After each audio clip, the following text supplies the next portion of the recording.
Mariam Ismail, atau lebih popular dengan nama Mariani, merupakan seorang seniwati Melayu terkenal yang juga kakak kepada bidu wanita Puan Sri Saloma.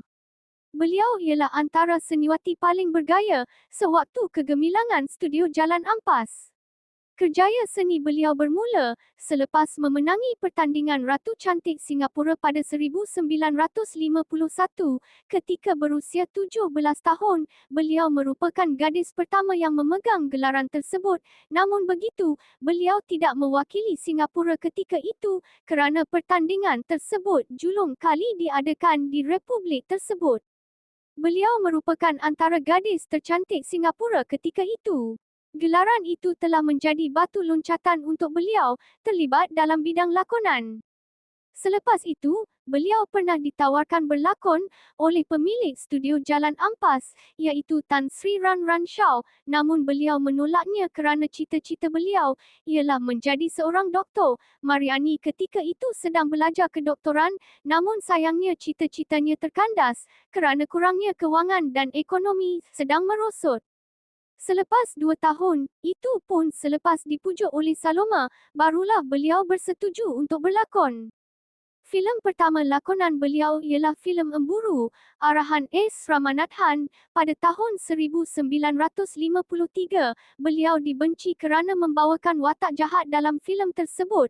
Selepas berjaya membawakan watak jahat dengan berkesan, beliau ditawarkan lagi berlakon dalam filem-filem keluaran syarikat itu, antaranya seperti filem Istana Impian, Kembali Seorang, Labu dan Labi, Nasib Si Labu Labi dan Tiga Abdul. Filem-filem lakonan beliau sewaktu di Studio Merdeka, Kuala Lumpur adalah seperti filem Masam-Masam Manis, Ahmad Albab dan Putus Sudah Kasih Sayang. Selain berlakon, beliau juga berbakat dalam nyanyian. Lagu nyanyian beliau bertajuk Darah Muda, yang merupakan satu-satunya lagu nyanyian beliau telah ditampilkan dalam filem Darah Muda, iaitu filem lakonan beliau. Turut sama berlakon dalam filem tersebut ialah seniman Jins Syamsuddin dan seniwati Sarimah pada tahun 1963. Dalam usia yang semakin lanjut, beliau tetap aktif berlakon dan kemunculan terbaru beliau ialah dalam filem Pontianak Harum Sundal Malam 2, arahan Syuhaimi Baba pada tahun 2005 dan drama 16 episod, Kalasha. Beliau juga memiliki syarikat produksi sendiri bersama suami, Kus Semangat, aktor sendirian Berhad sejak 2007. Anak punai anak merbah. Terbang turun membuat sarang, anak sungai pun berubah. Ini pula hati orang, mengapa dikenang? Asal kapas jadi benang. Dari benang dibuat kain. Barang lepas jangan dikenang. Jadi milik orang lain. Mengapa merindu? Ini antara puisi atau sajak yang sering kali kita dengar di mana-mana filem Melayu zaman 50-an, antara fungsi penarik atau penyeri sebuah filem itu. Mariani merupakan seorang seniwati Melayu terkenal yang juga kakak kepada bidu Anita Saloma dan Mimi Lona. Mari kita imbas kembali perkahwinan seniwati ini bersama jejaka yang telah mencuri hatinya lalu ke jenjang pelamin. Sepanjang kehidupan beliau pernah berkahwin sebanyak 3 kali. Bersama suami pertamanya, iaitu Darus, Mariani telah dikurniakan 2 anak iaitu Nuraini dan Nurmala. Bersama suami kedua pula, Allahyarham H.H. Rohaizat, Mariani mendapat 6 anak, iaitu Sharifah Haslinda, Sharifah Rosita, Syed Herwaini, kembar Syed Marhain dan Syed Nazran dan Syed Hasnidan. Bersama suami ketiganya, alias Mariani memperoleh 5 orang anak iaitu Iskandar Mirza, Shahruniza, Arif Effandi, Kamarul Arifin dan Melissa Saila. Menariknya separuh daripada anak-anak Mariani telah mengikuti jejak langkah sebagai orang seni. Yang lain menjadi model ternama dan menjadi penyanyi selain bonus, menjadi usahawan terkenal di luar negara. Kebanyakan anak-anak Mariani menetap di Singapura dan luar negara. Shasha adalah anak sulung daripada 6 beradik hasil perkahwinan kedua seniwati Mariani dengan Sheikh Abdul Hamid Sheikh Mohamad. Allahyarham Mariani mempunyai seramai 13 orang anak daripada 3 perkahwinan, yang mana perkahwinan pertama dianugerahkan 2 anak perempuan, Nuraini dan Nurmala yang menetap di Singapura. Manakala perkahwinan ketiga bersama alias beliau dikurniakan 5 anak dengan yang bungsu adalah Melissa Saila. Apabila ditanya apakah beliau sedar wajah, suara dan gerak tubuhnya saling tak tumpah seperti Allahyarham Seniwati Mariani yang dipanggil emak oleh Syasha, lalu berkata, "Seboleh mungkin saya tidak mahu dibayangi nama atau bakat dan populariti emak," katanya, "kerana minat saya sejak berusia 20 tahun. Sehingga hari ini ialah dunia peragaan, dan suatu waktu dahulu saya aktif sebagai model sehingga ke luar negara. Disebabkan kesamaannya itu, tidak hairanlah apabila ada syarikat penerbitan drama mahukan Syasha melakonkan watak muda yang dilakonkan Seniwati Mariani dalam drama terbitan mereka. Walaupun pada mulanya beliau enggan, tetapi setelah dipujuk dan memikirkan emaknya, akhirnya Syasha mengalah. Apabila penerbit dan pengarah terus memujuk, dan kerana emak, saya terima. Tetapi dengan satu syarat, saya tidak mahu berdialog walaupun sepatah perkataan. Kerana kata Sasha dia tidak fasih berbahasa Melayu. Dia lebih kepada bahasa Inggeris. Tahukah kamu, Mariani pernah ditimpa kemalangan jalan raya. Pada 13 November 1961, tepat jam 5.30 pagi, kereta yang dipandu oleh Seniwati Mariani telah berlanggar dengan tiang lampu di sebuah jalan di Chenji, Singapura. Ketika itu Mariani sedang dalam perjalanan pulang dari syuting dalam filem Sri Mersing. Turut bersamanya adalah adiknya Rafah Ismail, yang seringkali menemani Mariani ketika membuat penggambaran. Mengikut pada Mariani, ketika ditemu ramah oleh wartawan, beliau bukannya memandu laju, tetapi tiba-tiba ternampak sesuatu kelibat di tengah jalan. Katanya dia cuba mengelak dan dalam sekelip mata, terlanggar tiang lampu di tepi jalan. Mujurlah beliau dan adiknya tidak mendapat apa-apa kecederaan yang serius, hanya sedikit luka dari kejutan kemalangan itu. Hanya kereta yang dipandu remuk teruk di bahagian depan.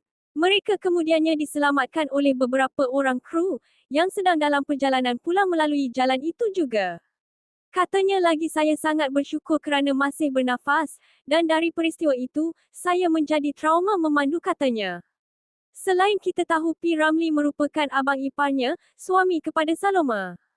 Tahukah kamu P. Ramlee pernah bercinta dengan Mariani sebelum Saloma, sememangnya, biduanita negara, Puan Sri Saloma, antara wanita bertuah kerana berjaya menambat hati seniman agung Tan Sri P. Ramlee, apabila mereka berkahwin pada 21 November 1961 dan hidup bersama hingga ke akhir hayat.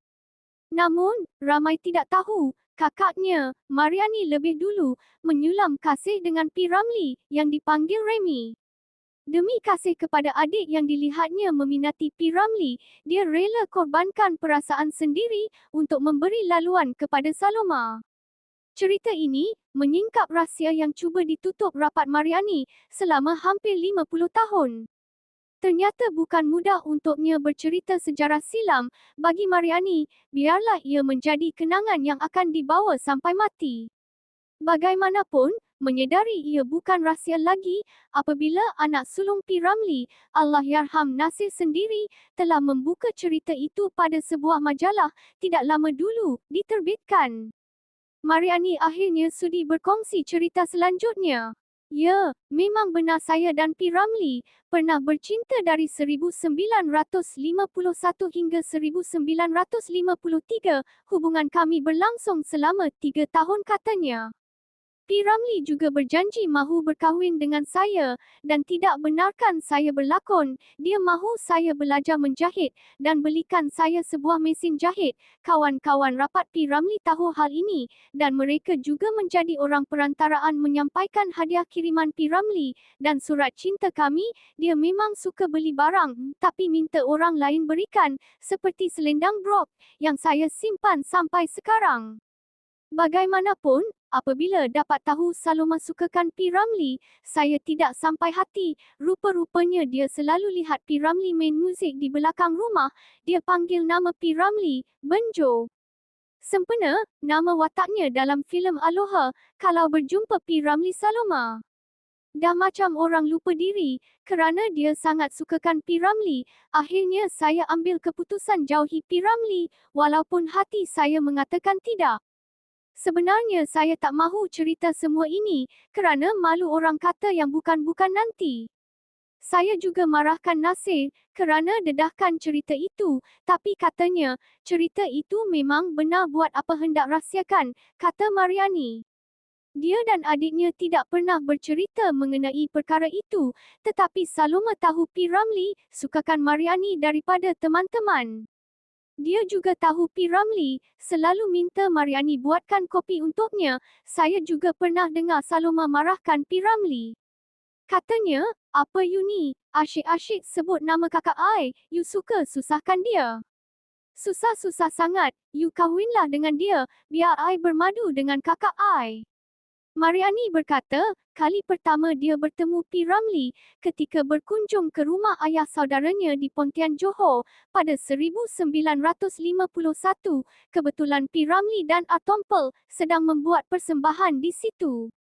Bapa saudaranya yang juga guru besar di situ suka meraihkan artis yang datang membuat persembahan di rumahnya.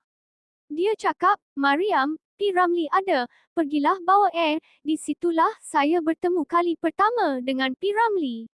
Sudah tentu saya teruja sangat dapat bertemu bintang terkenal yang menjadi kegilaan ramai. Kami berbual-bual.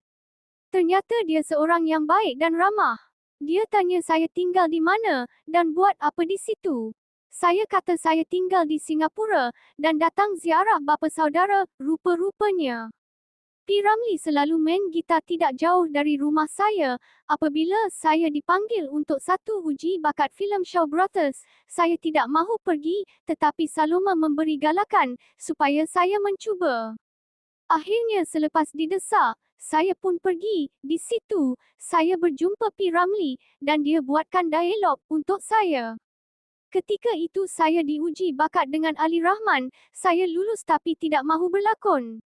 Katanya apabila ditanya mengapa tidak terima tawaran itu, Mariani enggan bercerita lanjut, tetapi akhirnya mengakui P. Ramlee tidak suka dia jadi pelakon. Mariani meninggal pada 1 Disember 2015 pada usia 82 tahun. Jenazahnya disembahyangkan di Masjid Al-Hidayah, Jalan Sentul dan dikebumikan di Tanah Perkuburan Islam, Jalan Ampang.